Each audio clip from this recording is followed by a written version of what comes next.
En el capítulo 14 del Evangelio de Mateo nos encontramos con el relato de la tempestad calmada cuando Jesús, que camina sobre las aguas, se acerca a la barca. Y el arrebato de Pedro, que pide ser invitado por Jesús a caminar sobre las aguas, y al ver la furia de las olas y del viento, empieza a hundirse y exclama: Señor, sálvame. Jesús lo reprende por su falta de fe, lo sube a la barca, sube él también, y cuando él sube, todos los que están en la barca se postran y reconocen: verdaderamente tú eres el Hijo de Dios. Esta narración, que a simple vista podría significar un fenómeno portentoso o un milagro sobre la naturaleza, una o dos personas que logran caminar sobre las aguas, puede ser interpretado de diversas maneras. Como comentaba cuando expliqué el tema de la multiplicación de los panes, y de hecho este episodio viene tanto en Mateo como en Marcos y en Juan, aunque con variantes, siempre después de la multiplicación de los panes. Ahí explicaba que uno puede tener una lectura de tipo histórico-cronológica, entonces acá se está narrando un acontecimiento tal cual como ocurrió y nos quedamos admirados de este Jesús que camina sobre las aguas. Si la santidad de Jesús se muestra a través de estos fenómenos, Houdini, por ejemplo, sería un santo similar a Jesús, porque él también hacía prodigios portentosos, o al menos los que lo veían lo captaban como un prodigio sobre la naturaleza. Otra lectura podría ser el concordismo, y entonces decir: no, en realidad Jesús no estaba caminando sobre las aguas, sino que caminaba sobre la orilla, pero ellos desde la barca interpretan que camina sobre el agua. Y la otra visión, que es la que yo sigo, es entender este relato como una narración mediante la cual el evangelista intenta transmitir su fe en Jesús como el Hijo de Dios. Esta fe que surge de la experiencia pascual. Por eso este relato nosotros no podemos separarlo de la experiencia pascual. Cuando los evangelistas nos narran estos acontecimientos, lo hacen desde la experiencia de la Pascua e iluminados por la luz pascual. Por eso, entender esto como un acontecimiento de la vida de Jesús, independiente de la experiencia pascual, me parece a mí que es no interpretar lo que en el fondo transmiten los textos evangélicos, que es la fe pascual expresada a través de narraciones. Aquí hay dos momentos en donde se identifica a Jesús. Primero se lo identifica con un fantasma. «Es un fantasma», gritan todos, muertos de miedo. Y después, al final, se dice: verdaderamente tú eres el Hijo de Dios. En el medio también podríamos decir que hay una confesión de Pedro, porque lo llama Señor, Kyrie. Pero fundamentalmente hay dos manifestaciones de reconocimiento de Jesús. Primero como un fantasma y después como el Hijo de Dios.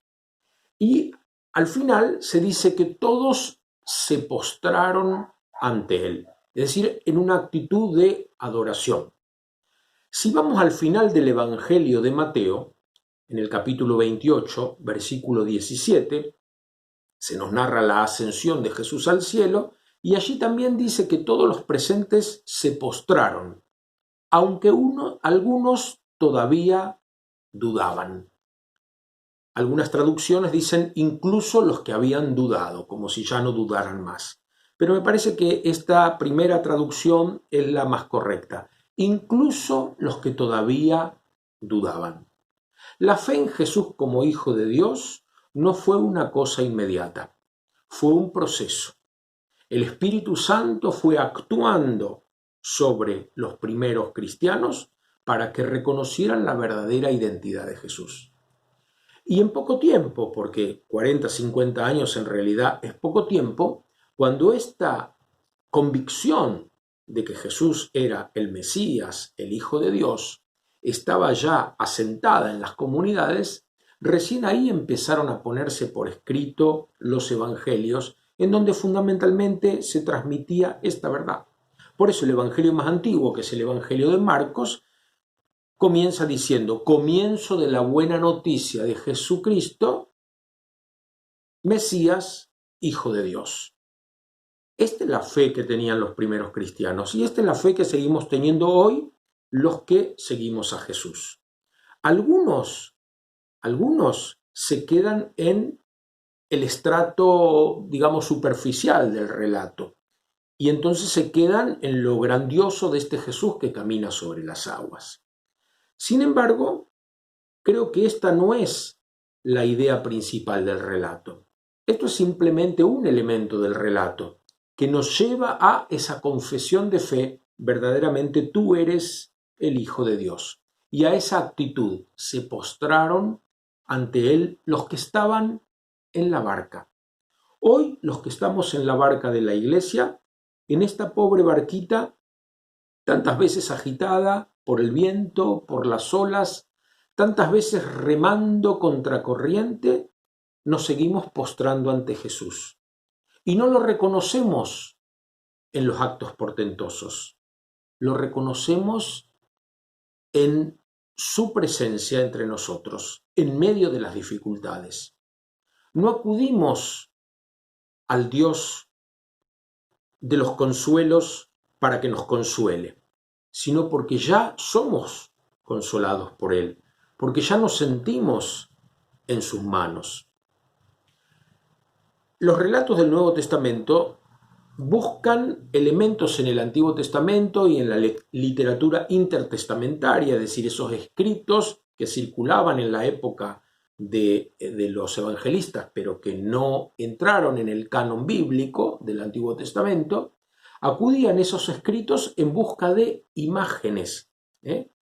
De algún modo podemos decir que el Antiguo Testamento y la literatura intertestamentaria es la cantera de la que se sirven los evangelistas para encontrar imágenes, elementos para sus relatos. Si vamos al capítulo 19 del primer libro de los Reyes, vamos a ver la experiencia que Elías tiene de Dios. Elías viene huyendo porque tiene miedo que Jezabel, la pérfida reina de Judá, lo termine eliminando. Es el último profeta que queda en Israel y él va huyendo por miedo a morir. Y tanto miedo tiene que incluso decide ya ni comer, dejarse morir, porque no vale la pena vivir así. Y el Señor lo protege en una cueva, lo alimenta y después se le manifiesta.